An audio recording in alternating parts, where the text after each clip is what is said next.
एक बार की बात है, बौद्ध मठ में एक जैन मास्टर रहते थे। एक बार एक आदमी उनके पास आया और कहने लगा, गुरुजी मैं अपने मन से परेशान हूँ। मेरे मन में हर समय कई विचार आते रहते हैं। कृपया मुझे इन विचारों को कम करने के लिए कुछ मंत्र दें। जैन मास्टर ने उसकी ओर देखा और कहा, तुम हर दिन ध्यान करना शुरू कर दो। धीरे धीरे ध्यान करने से आपका मन शांत होने लगेगा।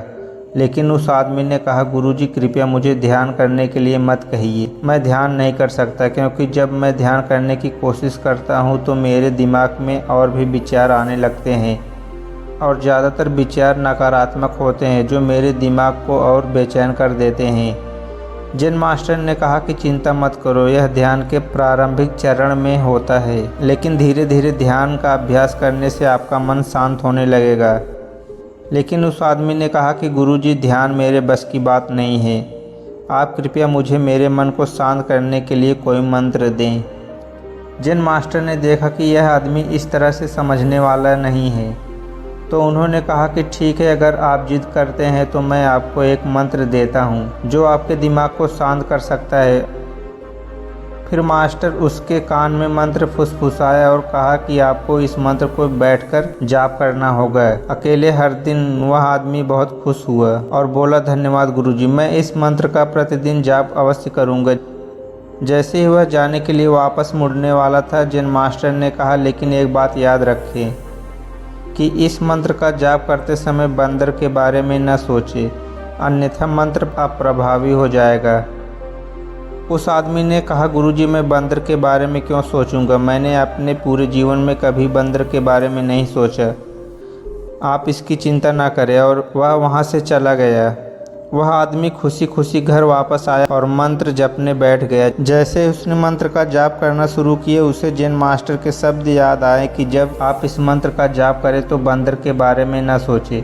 जैसे उसे जैन मास्टर की बात याद आई, उसके दिमाग में बंदर की तस्वीरें आने लगी। वह बंदर के विचारों को नज़रअंदाज करने की कोशिश करने लगा, लेकिन जितना ही उसने बंदरों को नज़रअंदाज करने की कोशिश की, उतने ही उसके दिमाग में बंदर आने लगे और कुछ समय बाद उसका दिमाग बंदरों से भर गया।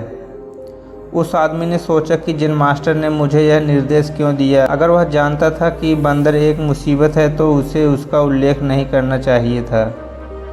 मेरे दिमाग में और कोई जानवर नहीं आ रहा है और बंदर नहीं जा रहे हैं। वह आदमी परेशान हो गया। उसने स्नान किया, नए कपड़े बदले और फिर से एक कमरे में मंत्र जाप करने के लिए बैठ गया। जैसे ही उसने अपनी आंखें बंद की, उसे बंदर दिखा। वह जहाँ भी देखता वह उसके चारों तरफ होते। वह रात को बंदरों को देखता, यहाँ तक कि वह अपने परिवार के सदस्यों के चेहरे में बंदरों को देखने लगा। आदमी पागल हो रहा था। वह जितना ही बंदरों को नज़रअंदाज करने की कोशिश कर रहा था, उतने ही उसके दिमाग में बंदरों की बातें आ रही थी। सुबह तक वह लगभग पागल हो चुका था। अगली सुबह वह वापस जैन मास्टर के पास दौड़ा और उन्हें सब कुछ बताया और कहा कि गुरुजी आपने मुझे कैसा मंत्र दिया है। कल तक मैंने कभी बंदर के बारे में नहीं सोचा था और अब मेरा दिमाग पूरी तरह से बंदरों के विचारों से भर गया है और बंदर मुझे एक सेकंड के लिए भी नहीं छोड़ रहे हैं। कृपया मेरी मदद करें और मेरे दिमाग को इन बंदरों से मुक्त करें। जैन मास्टर ने कहा, ठीक है, बस आराम करो और मंत्र पढ़ना बंद करो, कुछ मत करो।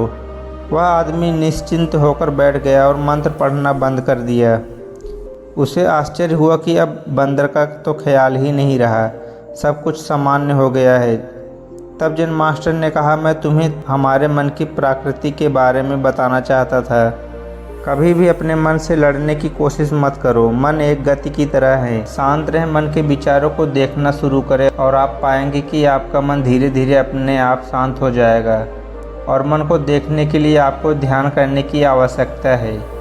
अगर हम अपने जीवन में देखें तो पाएंगे कि हमारा मन एक बंदर की तरह है जो हर समय बेमतलब इधर उधर उछलता कूदता रहता है। यदि आप इस बंदर मन को बलपूर्वक रोकना चाहते हैं तो आप ऐसा नहीं कर पाएंगे। जैसे जितना अधिक आप उसे दबाने की कोशिश करेंगे, उतना ही वह उछलेगा। इसी प्रकार आप जितना अपने मन के विचारों को रोकने की कोशिश करेंगे, वह विचार उतने ही अधिक बढ़ते जाएंगे। अगर वीडियो अच्छा लगा हो तो हमें कमेंट में ज़रूर बताएं। तो मिलते हैं अगले वीडियो में।